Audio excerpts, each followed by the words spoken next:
El plan maestro de Irán en 30 días, camino a la paz o un nuevo ultimátum. Han surgido detalles nuevos y muy significativos sobre la propuesta de paz que Irán envió a Estados Unidos a través de Pakistán. Según Al Jazeera, el plan iraní se divide en 3 fases principales, con un único objetivo: poner fin a la guerra en un plazo de 30 días. Fase 1. Irán propone la reapertura gradual del estrecho de Hormuz y el levantamiento del bloqueo naval estadounidense sobre los puertos iraníes. De forma crucial, Irán ha aceptado retirar las minas marinas que colocó en el estrecho, con sus propias fuerzas. Teherán deja claro que no quiere que ninguna armada extranjera entre en esas aguas para hacer el trabajo. Fase 2. Irán muestra un raro momento de flexibilidad en su programa nuclear. Bajo un principio de almacenamiento cero, propone retomar el enriquecimiento de uranio hasta un 3,67%, pero ha rechazado firmemente desmantelar sus instalaciones o infraestructura nuclear. Fase 3. Irán propone un diálogo estratégico con sus vecinos árabes y la región en general, orientado a construir una arquitectura de seguridad colectiva para Oriente Medio, libre de injerencias externas. En esencia, Teherán está proponiendo su propia versión de una OTAN para Oriente Medio. Las 3 fases van acompañadas de una exigencia central: un pacto de no agresión firmado no solo con Estados Unidos, sino también con Israel. Si Washington y Tel Aviv se comprometen a no atacar a Irán ni a sus aliados, Irán hará lo mismo. Irán también ha exigido el levantamiento de las sanciones y la liberación de los fondos congelados en un plazo determinado. Esta propuesta ahora está sobre el escritorio del presidente Donald Trump. Irán ha trazado un camino hacia una paz integral, pero con una condición: que sus activos militares y nucleares permanezcan intactos. Todo depende ahora de la decisión de Washington. Irán califica las amenazas de Trump de infantiles e irresponsables.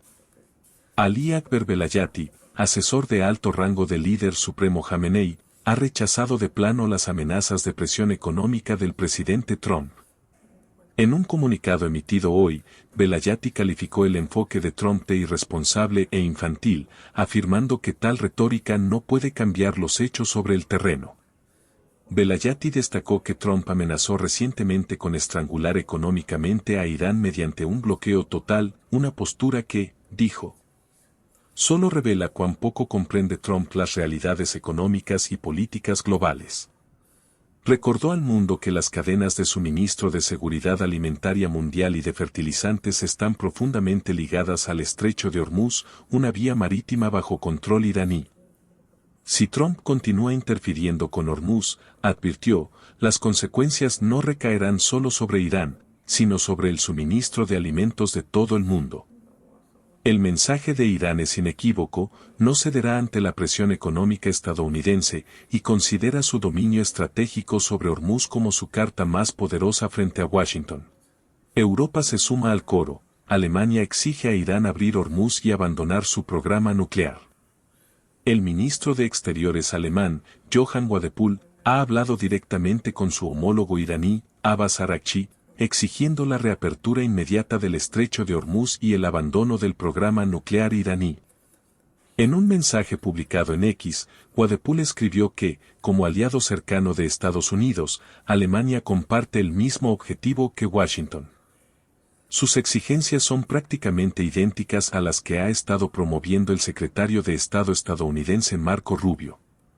Queda claro que Europa se ha alineado firmemente con la posición americana, sumando una presión diplomática significativa sobre Teherán tanto por el cierre del estrecho como por la cuestión nuclear. La primera víctima de la guerra en casa: los precios del combustible suben un 42% en Estados Unidos desde el inicio de la ofensiva. Una guerra lanzada para proyectar fuerza en el exterior está asestando ahora un duro golpe económico en el interior.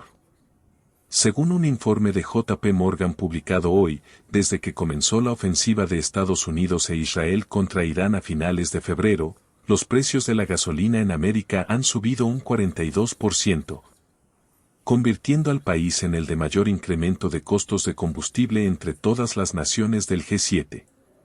En términos sencillos, lo que costaba $100 ahora cuesta $142.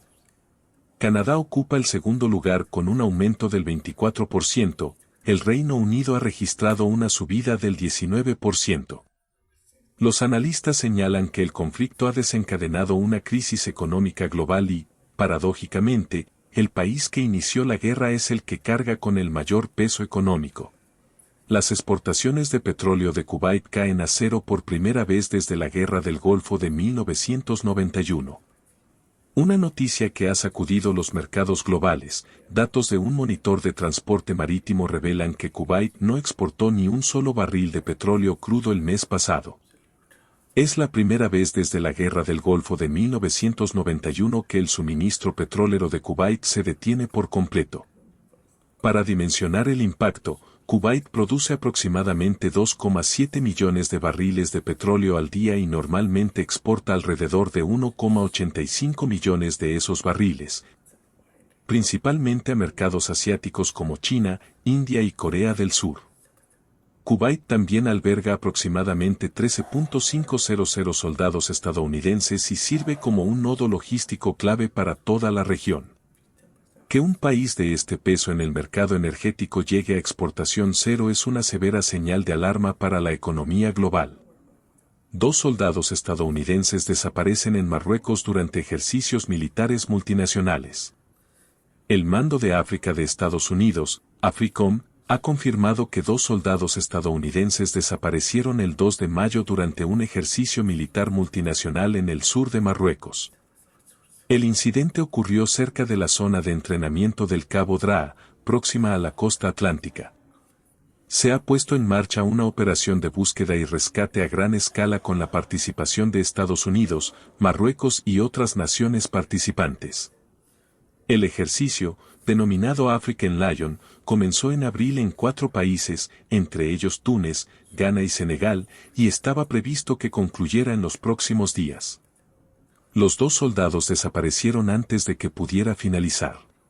Israel ataca de nuevo el sur del Líbano, 7 muertos a pesar del alto el fuego.